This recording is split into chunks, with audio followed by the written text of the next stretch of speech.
Bum bum bum bum. Bum bum bum bum bum bum bum bum bum bum bum bum bum. Hey everybody, come on in. It's a sleepy Thanksgiving week here in America. And, well, thank you. Good day to all of you. I think you would like to enjoy a little thing called the simultaneous sip. And if you would like to play along, I know you do. All you need, it's all you need, is a cup or a mug or a glass of snifter, stein, chalice, tankard, thermos, flask, canteen, grail, goblet, vessel of any kind. Fill it with your favorite liquid. I like coffee. And join me now for the unparalleled pleasure, the dopamine hit of the day, the thing that makes everything better, the simultaneous sip. Go.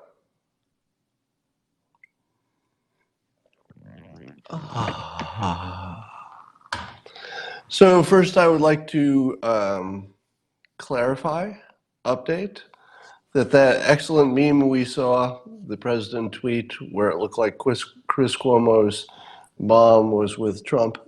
That was a Carpe Donktum meme, so Carpe Donktum has another home run there. I would like to update you on my predictions.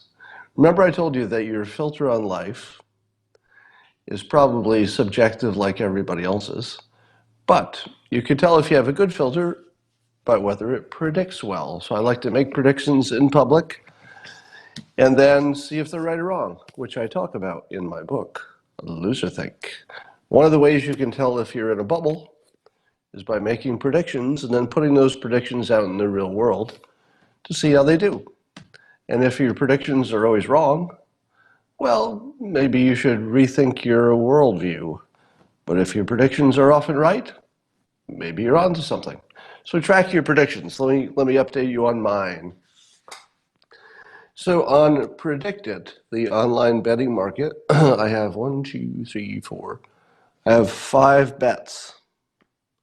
So I'm going to tell you what the bets are. Now, all of these except one that I updated recently by adding to it are all ones that I've had for months and months. So you have my word that nothing on this list was recently bet. So these are all older bets with the exception of one that I added to. So one of the bets I have, and I've had for many months, is who will be the 2020 Democratic nominee. A year ago, I thought it would be Kamala Harris, and I had a bet on that. That bet is not looking good, but it's the bet that I doubled down on because the price of shares is so low, and I had some extra cash in the account that wasn't used, so I thought, let's throw some more money in there. Now, the thing is, when you say to yourself, there's no way that she can get elected, remember that you're also saying that about all the other candidates. If there were one candidate that I thought were likely to be elected, I would say, well, that's a dumb bet, because why would I bet on somebody who's unlikely when there's somebody in the race who's likely? And the answer is there's nobody likely. There's just nobody in the race who you could say, yeah, this is the one. So I'm gonna keep my bet. All right. So we don't know if that's right or wrong. It looks like it'll be wrong, but all of the reasons that I made the original bet are the same, because she's still the one who could bring together this so-called Obama coalition, maybe as well as anybody else can. So we'll leave that bet and we'll see how that does. Here's some other bets I had. I actually bet on whether or not Trump will still be the president at the end of this year, which is, a month or so. So it looks like I'm going to win that bet. I couldn't believe when I made this bet, I couldn't believe it was even available as a bet. I had trouble believing that there was an actual market for the question of whether Trump would still be in office. And I think I did this bet in the beginning of 2019, somewhere around there. So, of course, that bet's doing well. It looks like he'll be president at the end of 2019. Then I also bet Will Trump be the 2020 GOP nominee? He's got like 95% approval level in the GOP. Again, I couldn't believe that that was available. You know, the odds for this one and the last one were not very high, but I just looked at it and I thought, I think that's free money. I think all I have to do is put some money down and they'll give me more money back. So I've got a bet on that. That's looking good. Now this was interesting. I had a bet, again, this was many months ago, that the 2020 Democratic nominee will be a woman. So you could bet whether it would be male or female. I bet female. So I will win if it's Warren or Harris or Klobuchar or Tulsi Gabbard. Now, obviously, I have more of a chance of winning, I suppose, on Warren than the others, but I'm keeping that bet. Then I had a bet. You can use your own judgment about why I made this bet. But there was a bet as to whether NASA would record that 2019 was the hottest year on record. And I bet yes. Now, I don't know if it'll be the hottest year on record, but doesn't it seem like they're going to say so? It just seemed to me that whether or not it's the hottest year on record, I feel like NASA's going to say so. I feel like they're going to say it is. So at the moment, that bet is down. It's way down, actually. So apparently the temperatures have not been cooperating.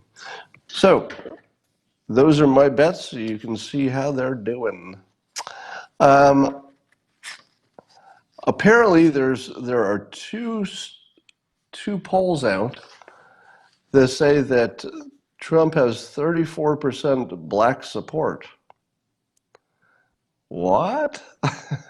So the Rasmussen and Emerson polls, I think those are the two, separate polls about the same time, and they both came to the same conclusion, that Trump has 34% black support now. Do you believe that? Now, I don't know how that translates. Does that translate into anything like votes?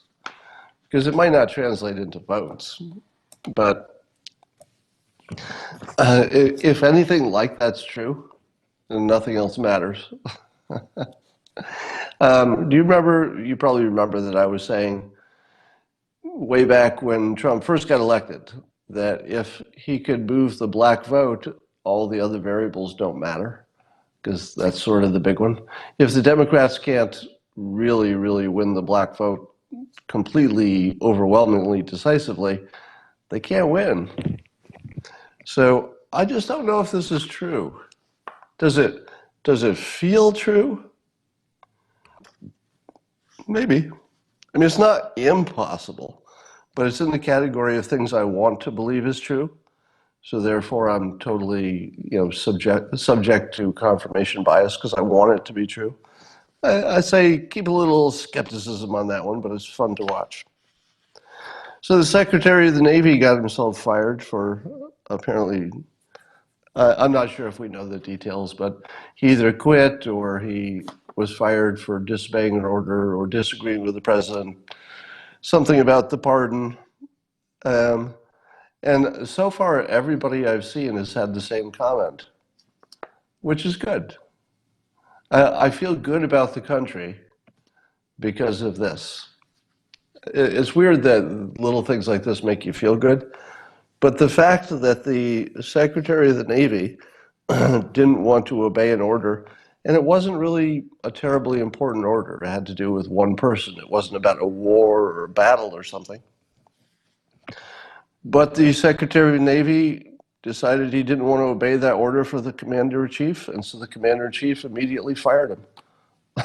He fired him for that. Now, it's hard to think of any other job where you would get fired for what is a relatively small thing. But everybody I saw who commented on this was happy about it. And I was happy too. Now, I don't know if it's a good Secretary of State, whether he was doing a good job in general. I have no opinion. But I feel safer in a world where the civilian elected commander-in-chief can fire a top military commander at the drop of a hat, and for disobeying orders. Even though it was in the larger scheme of things, it was a small order because it was about one person. It was a small order, but I just love the fact that even disobeying a small order, you're fired. Nothing else matters. Don't you like that? There's something terribly encouraging about that. I don't know. We know that there's an elected person who has complete control over these military people who are not elected. So I like that.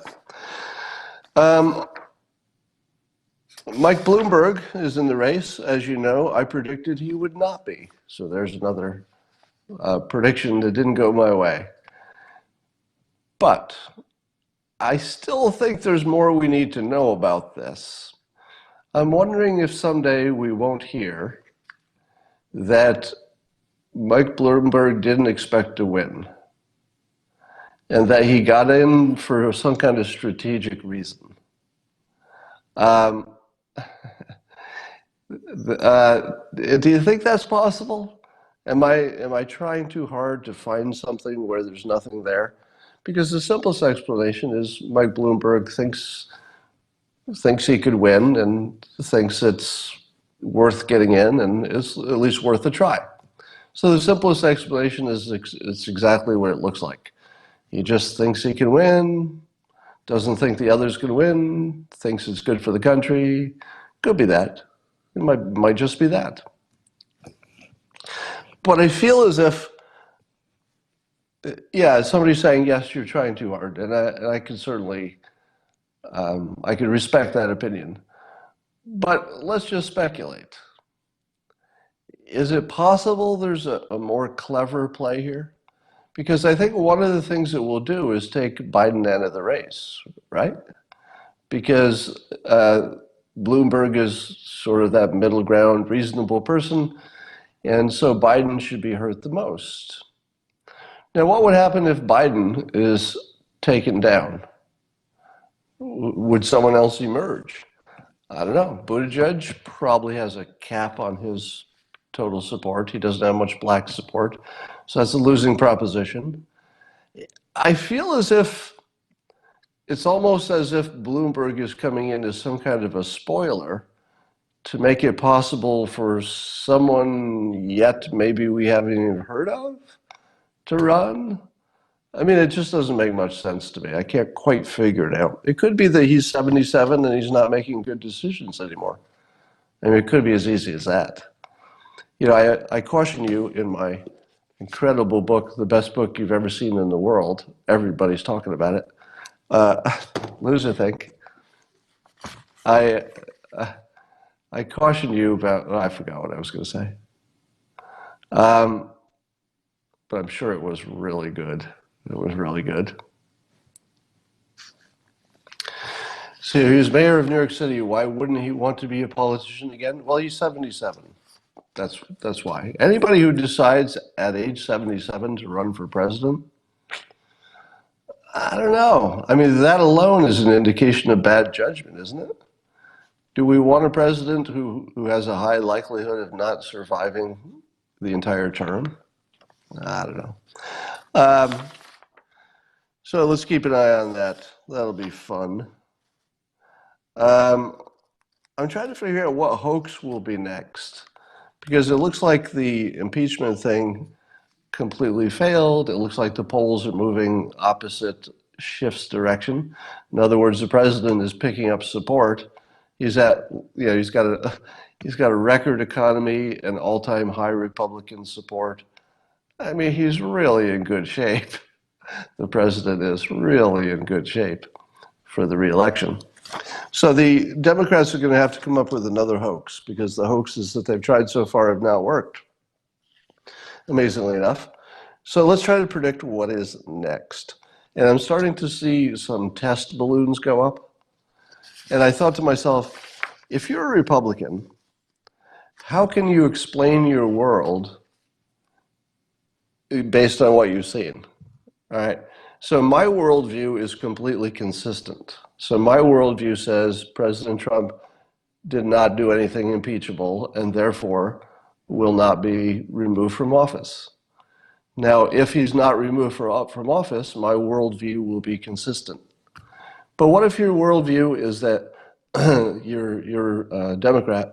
What if your worldview is not only that the president did something that's impeachable, but several impeachable things, and their worldview is it's all obvious.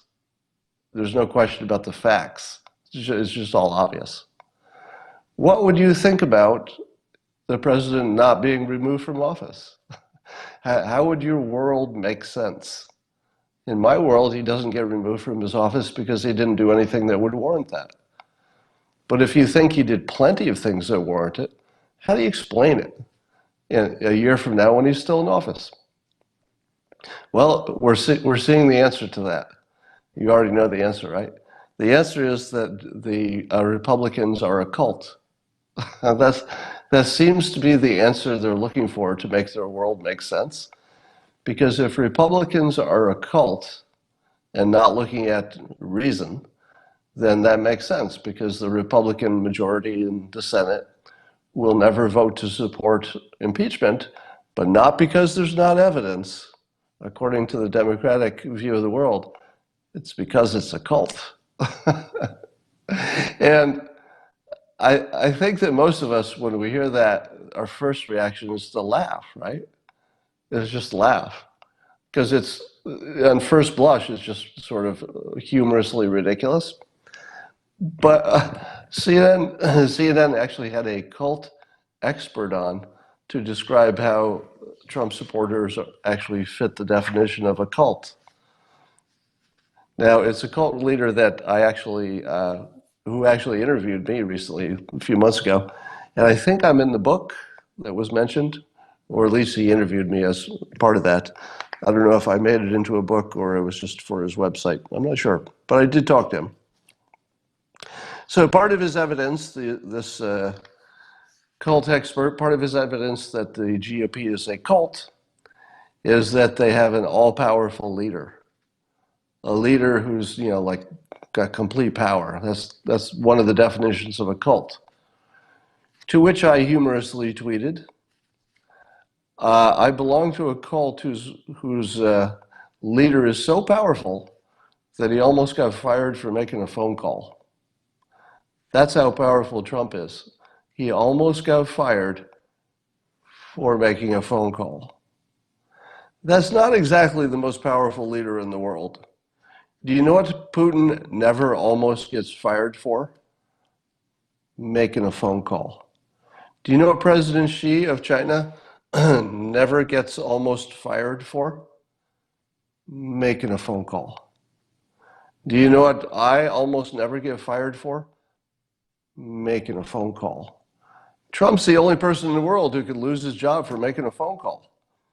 Now, of course, I'm using a little hyperbole, but the point is, in what world does Trump look like he has all this power?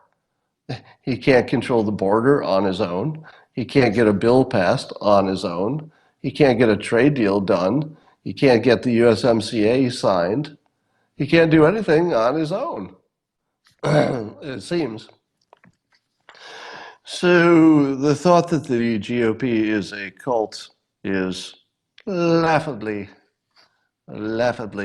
predictable and funny. All right.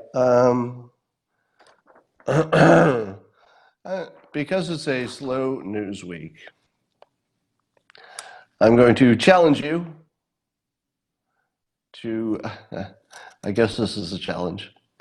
I often say that, well, let me come at this from a different angle. I've been watching a lot of nerdy shows on YouTube lately and looking at different clips of new studies about physics and all these weird things in physics. So here are some of the mysteries of the universe, if you will. And I'll just list them and then I'll make a point about them. One of them is, do we have free will? Now, without getting into the details, does free will make sense if we live in a universe where there's physics? Because the rules of physics should apply inside our skull as well as outside. So how does it make sense that we have free will and yet we think we do? So that's just one of those mysteries of the universe. Why is there no boundary to our universe that we could get to? Have you noticed you can't get to the edge of the universe? Interesting. We can't get there. What would it look like if we could? Have you noticed that at the smallest level, if you looked at the subatomic level, that there's nothing there? There's nothing there. Only probability. What are the odds that if you drill down into the smallest components of the building blocks of our reality, that you would find nothing there? That's what scientists have found. There's nothing there. There's only probability. and here's the other part. Reality apparently is subjective. There have been some studies to show that. And subjective, what I mean by that is that your observation of things collapses the wave or whatever they call it. But reality doesn't exist until it's observed. That's actually a known thing. At the small quantum level, until somebody observes it, it's only a probability. How does that make sense, right? I'll give you some more. Dark matter, 85% of the universe is made of stuff that seems invisible and doesn't, we can't identify. 85% is just sort of dark matter, whatever that is. Why is it we can't see intelligent life on other planets? Because we would certainly expect we would. Is it a coincidence that we haven't run into them? It's a mystery. Did you know that scientists have shown some studies recently that you can change the past? Now, it's on some small level, like the level of photons or something, but there have been some studies in which they showed that they could alter the past under special conditions. In what normal universe can you alter the past? Apparently, there can also be multiple histories that can both be true. And then there's Bell's theorem, where you have entangled particles, and if you make an observation on one, it collapses the other one no matter where it is, and it does it instantly, as in faster than the speed of light. So you can change something in one part of the universe that makes an instant change to the entangled particle on the other side of the universe with no time transpired. It happens instantly on the other side of the universe. How is that possible? Right? It's a mystery. How about magnetism? I talk about this one all the time. Magnetic. If you were to put let's say some kind of barrier between two magnets, a magnet on each side and a barrier, you could not put any kind of a barrier between them that would reduce the magnetic attraction. There's nothing you can put between two magnets. Nothing. That even reduces it even in a theoretical way. There's nothing you can do to stop a magnetic force. How is that possible? That doesn't seem possible, does it? So now let me ask you this. Is there any way to explain all of these, I don't know, paradoxes and mysteries with one theory? Yes, there is. Simulation theory actually answers all of these. Every one of these mysteries is solved or could be explained by simulation theory, that we're actually a software world. Somebody asked about mu metal. Somebody is a good engineer. Mu metal, Mu, metal, is a magnetic shield. But it's not a shield in the normal sense. It's a diverter. It diverts the force. It doesn't reduce it. So you can divert a force, but you can't reduce it. Are you impressed that I knew that? I know my mu metals. All right. Electric field disrupts the magnetism. Yeah, you can disrupt or add things to the magnetic field that change the whole situation, but there's no material you can put in the middle that reduces the attractiveness. Oh, and the mu metal thing. Let me answer better. The mu metal is attracted to the magnet. So it's actually just part of the magnetic situation. There's nothing that's non-magnetic that you can put between two magnets that has any effect on their attraction. So there you go. Every mystery in the universe can be explained by us being a software simulation. All of them. Somebody says mu metal can conduct, divert, or shield. Yes, all those words are correct, but it's also magnetically attracted to the magnet. So I should have said there's nothing there's nothing that's not magnetic itself that affects the magnetic field. All right. Does the simulation explain Epstein's death? Well, you heard Bill Barr. Now, what did all of you think when you saw that Bill Barr believes that Epstein's death was definitely a suicide? What did you think of that? Remember, I told you it was a suicide. So I'm the one person in the world besides Bill Barr, I guess. There are a handful of us who think it was suicide. What did you think when Bill Barr said he looked at the video and there was nobody else who got in there? I mean, I'd certainly like to hear the details of where that video was, and is it really true nobody else could have gotten in there without going through where that video camera was? I don't know. So when you saw Bill Barr say it was a suicide, did it change your mind?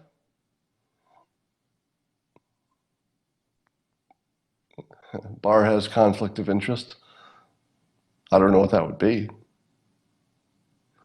Why do I have so many people here? Is it because you're on vacation today? Oh, the mu metal is called mu metal. I'm very impressed at how many people on here have heard of mu metal, a magnetic shielding material. That's very impressive. Now that he said it, I'm good. Oh, so there's somebody here who's actually convinced by Bill Barr. So most of you do think it was a suicide, right?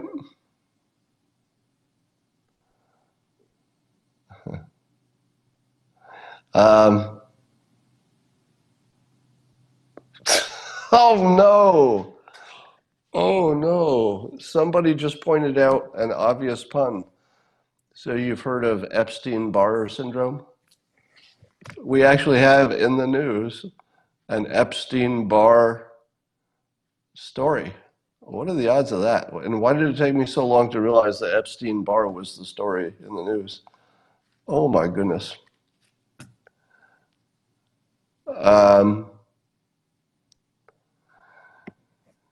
So let's talk about the Cybertruck. Apparently there are 200,000 orders for that thing. And I told you last couple of days that I started with, that thing is ugly. And a day later, I was starting to think, well, maybe I wouldn't mind having one of those Cybertrucks. And then the third day in, I really want one. I totally want one. So whatever magic Elon Musk uses to make us want his products, he's doing it again. I always was amazed at the old PayPal mafia that it was called.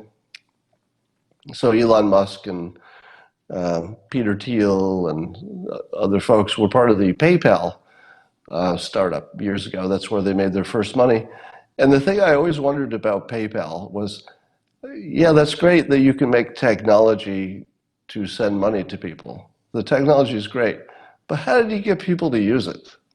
How do you get people to trust the first financial app that, hey, I'm sending money through my little app? Well, I guess it wasn't on the phone, it was on a computer. How did they ever get anybody to trust it? Wasn't that the magic? The magic was getting people to trust it. It wasn't the technology. They probably had to talk big banks into, working with them and stuff. There's some kind of magic that all of those PayPal mafia people have that they can recreate. They can make you want stuff. And that is really interesting.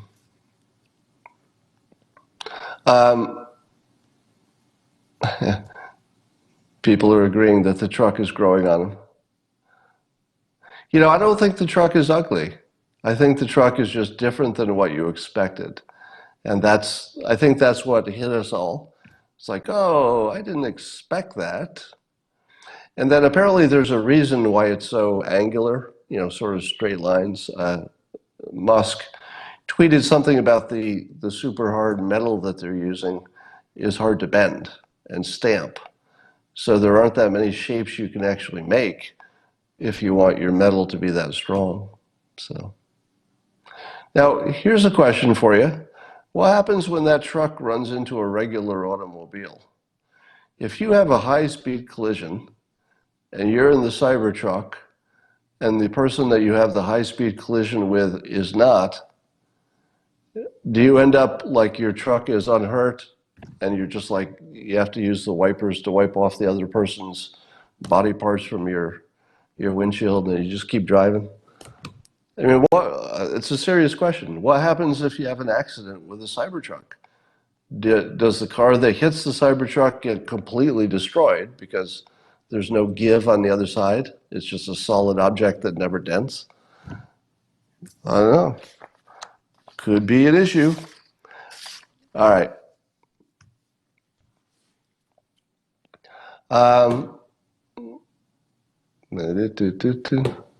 I'm buying the truck, somebody says.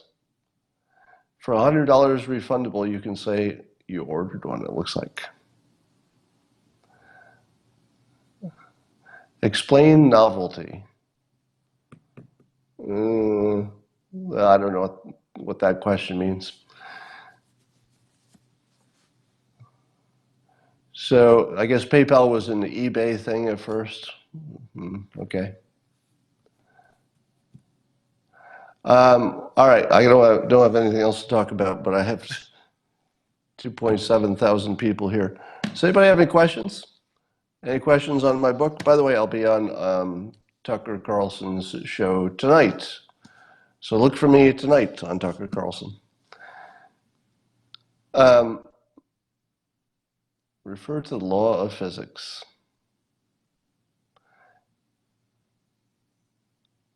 Oh yeah, how do you get rescued?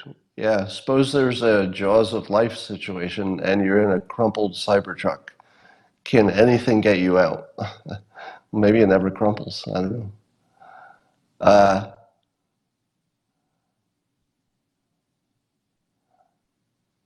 I'm fascinated by all of your comments.